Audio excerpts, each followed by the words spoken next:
Pourquoi la justice militaire? Pourquoi? Je ne suis pas militaire. La justice militaire... Est-ce que ça vous a fait peur? Peur? Même pas peur un peu. S'ils voulaient me faire peur, ils se sont trompés.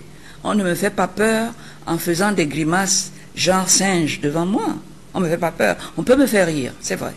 Mais peur, non. Parce que si vous ratez ces gens-là, ils vont vous faire un procès comme vous n'avez jamais vu. Vous ne pouvez pas vous reculer.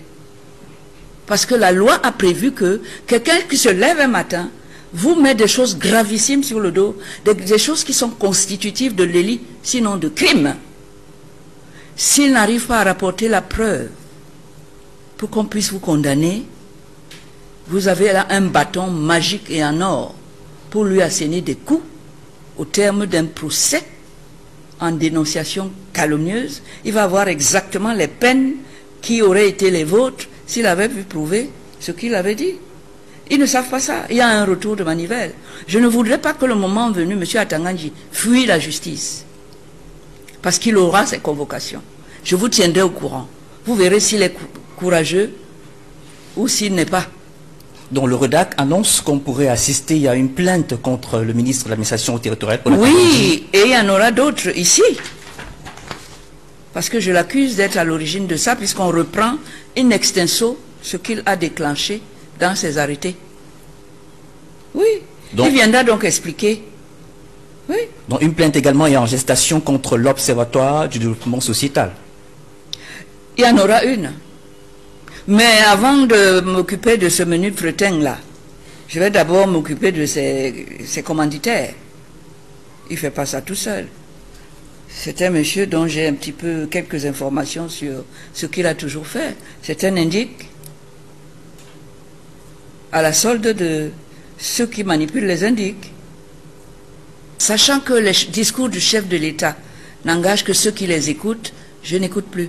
Je ne veux pas être engagé. Est-ce que c'est pas trop dur de le dire, maître? Trop dur? Ouais. Vous savez ce que j'ai enduré pendant 40 ans que j'écoute ça? Dites-nous. 43 ans? Dites-nous. Quelque chose de très dur. Caillou. Vous avez de la peine à regarder, à écouter au chef de l'État? Je n'ai plus le temps. Comment? Pour lui? Mais non, je ne l'écoute plus puisque je l'ai... Écoutez, quand vous avez quelqu'un qui vous a menti une fois, 2 fois, 3 fois, vous continuez à l'écouter, c'est votre faute. Ça veut dire que vous êtes masochiste. Vous aimez la douleur. Vous allez là où on peut vous apporter la douleur. Moi, je ne suis pas masochiste. S'ils continuent à croire à quelqu'un qui manque depuis 43 ans, qui les a mis dans la situation qui est la nôtre, où même les évêques, l'église catholique, son église d'origine, où il a été souvent, qui ont baptisé ses enfants, qui ont béni son mariage, d'où sort son propre papa, s'il ne peut pas les écouter. Quand un évêque, homme de Dieu, ambassadeur de Dieu sur terre, vous dit, je préfère un diable, mais je n'en peux plus. Vous voulez que moi je vous dise quoi de plus? Mais justement. L'Église en a marre de M. Biya et de ses promesses. L'Église en a marre de voir ses ouailles souffrir sans que personne les écoute. La preuve, le discours du président. Vous avez entendu parler de nos malheurs? Non. Non, pas du tout. Il nous a dit, remettez-moi là, et c'est trop sucré à la graisse, c'est bon.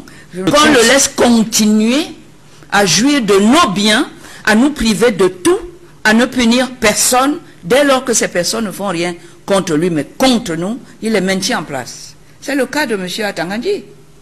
M. Atangandji vient ici, la fraude électorale, il la met sur l'écran, à la télé, en Mondovision. Il est allé acheter 2 ou 3 manœuvres là-bas, en France ou en Belgique. Ils sont blancs. Il leur a dit, vous êtes des observateurs. Pardon? Des agriculteurs. Je ne sais pas, ils sont manœuvres même de l'agriculture, mais ils peuvent, rien, ça n'empêche pas. Venir dire, voilà les observateurs, et il fait payer avec notre argent. C'est quelqu'un qui se fout de nous.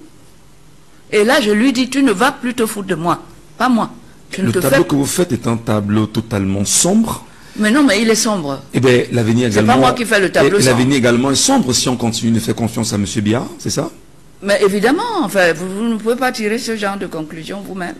Dans votre quotidien, s'il vous plaît. Je sais que vous, là, vous êtes à la place de celui qui pose des questions. Mais c'est tellement visible. La réponse est tellement évidente. Moi, il a fallu 43 ans pour que je dise, cette fois-ci, je ne mâcherai pas mes mots. Je vais appeler un chat un chat. Je ne suis pas quelqu'un qui va contourner pour dire, ah oui, Atangandji, non. Atangandji ne s'est pas mis là tout seul. Il n'a pas été sanctionné quand il nous a apporté des faux observateurs. À l'occasion, vous savez ce que c'est que les élections? C'est scruté dans le monde entier. C'est un moment hyper important pour un pays. Il a osé. Ça lui a coûté quoi? Il est toujours Ménate. Vous voulez qu'il change? Vous voulez que M. Atangandji change sa nature profonde alors que c'est pour ça qu'il est Ménate? C'est pour ça qu'il peut parler? C'est pour ça qu'il peut faire tout ce qu'il veut? Et la personne qu'il a nommée là, parce que c'est lui qui l'a nommé là pour nous mater, pour que lui soit tranquille là-bas. Vous avez vu ce qu'on a fait au professeur Kamto? Oui. Quand il a osé montrer qu'il peut même battre le président dans une élection. On avait fait déjà la même chose à Frondi. C'est le même processus tout le temps. Vous voulez qu'ils disent quoi? Le tenir. Mais une chose est certaine, et je dois vous le dire, ouais. Maître Kenye, qui est l'avocat du MRC, ne s'est pas présenté à moi dans cette affaire pour me défendre, sans que je l'ai invité, s'il n'avait pas l'aval du professeur Kamto. Ouais. Donc, si M. Biya est le prochain président, je ne serai pas son obligé. Je sais ce qui m'attend. Je ne pourrais pas supporter. Je ne pourrais pas supporter une dose. Vous savez, même dans les médicaments pour vous guérir, hein, on met là-dedans ne pas dépasser la dose prescrite. Je connais la dose prescrite. Je l'ai déjà avalée. Si je dépasse, c'est ma mort. Je suis pas loin de la mort, je sais. J'ai 80 ans le 14 janvier. Mais ce n'est pas parce que j'aurais pris la dose à ne pas dépasser, parce que j'ai lu ça. On ne dépasse pas la dose prescrite, parce que le médicament qui est là pour vous soigner va finir par être le couteau qui va vous égorger. Bien, si vous acceptez de rester, je prierai pour vous dans les médias internationaux, là où je serai, mais c'est tout ce que je pourrais faire pour vous. Venons-en justement à la fraude, Maître Alinscom. La fraude qui caractérise les élections sous le renouveau, oui. Est-ce que le fait de mettre un candidat face à une machine de fraude avérée, huilée, qui fonctionne depuis 43 ans, vous allez changer quelque chose sur le résultat? Même si c'est un. Au contraire, vous allez faciliter la tâche du fraudeur. Parce que cette personne-là, on va bien regarder et la nuit, on va aller lui proposer 10 milliards. Donc c'est dit que Maître Alinscom... Non, je dis seulement, je regarde, que ça ne suffit pas. Si on lui donne 10 milliards, on lui dit donc, tu cherches quoi? Allez, prends et va-t'en. Donc pour vous, la solution, ce n'est pas la coalition? Pas du tout. C'est quoi la solution?